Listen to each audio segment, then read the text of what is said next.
भगवत गीता किसे प्रोत्साहित करती है? स्वेच्छा या भाग्य?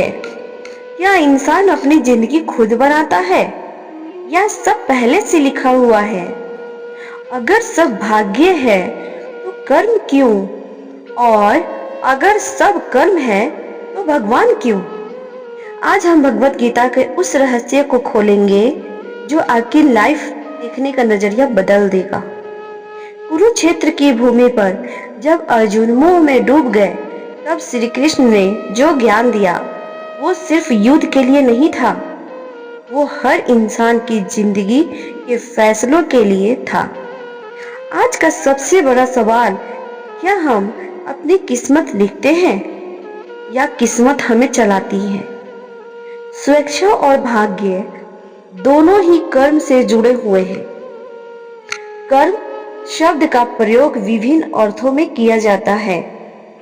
एक अर्थ में यह कार्य को दर्शाता है और दूसरे अर्थ में वह फल जो हम भोग रहे हैं।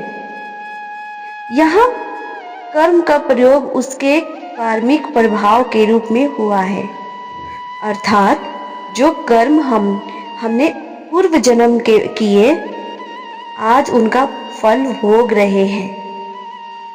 कुछ लोग कर्म प्रधान होते हैं, उनके लिए कर्म ही सब कुछ है, कर्म ही पूजा है।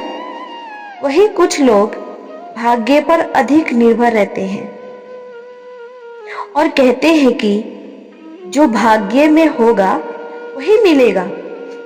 वास्तव में हमें जो भी फल प्राप्त होता है उसमें हमारे भाग्य और स्वेच्छा दोनों की महत्वपूर्ण भूमिका होती है। इसके साथ साथ दैव और काल का भी प्रभाव होता है। इसे हम एक फसल के उदाहरण से समझ सकते हैं। बीज डालना और पानी देना हमारे हाथ में है, लेकिन बारिश होगी या नहीं यह हमारे हाथ में नहीं है, यह भाग्य के हाथ में है।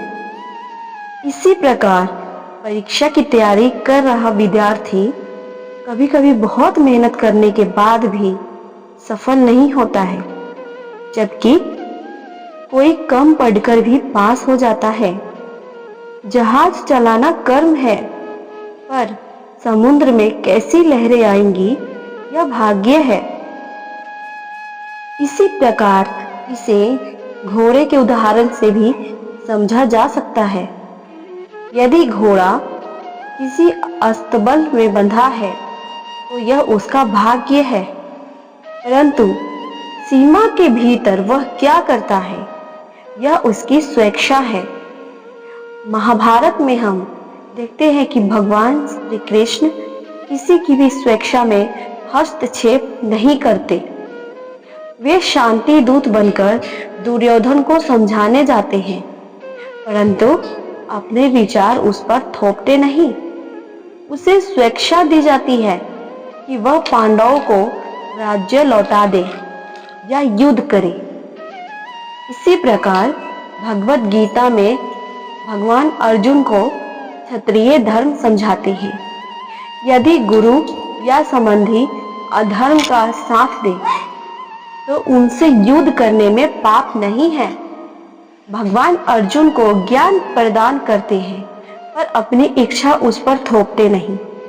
भगवत गीता में स्पष्ट कहा गया है कि प्रत्येक व्यक्ति अपने कर्म, भाग्य और प्रकृति के गुणों के प्रभाव में रहता है, फिर भी उसे निर्णय लेने की स्वतंत्रता दी गई है। यदि यह स्वेच्छा ना हो तो मनुष्य एक पत्थर के समान होता है, क्योंकि पत्थर के पास कोई स्वेच्छा नहीं होती। यह ऐसे ही है जैसे चित्रकारी के लिए कागज का आकार और रंग तो निश्चित है, और उस पर क्या चित्र बनाना है यह आपके हाथ में है। जीवन में हमें जो परिस्थिति, परिवार और गुण मिले हैं यह सब निश्चित है, पर इन सीमाओं के भीतर हम क्या करते हैं यही हमारी स्वेच्छा है।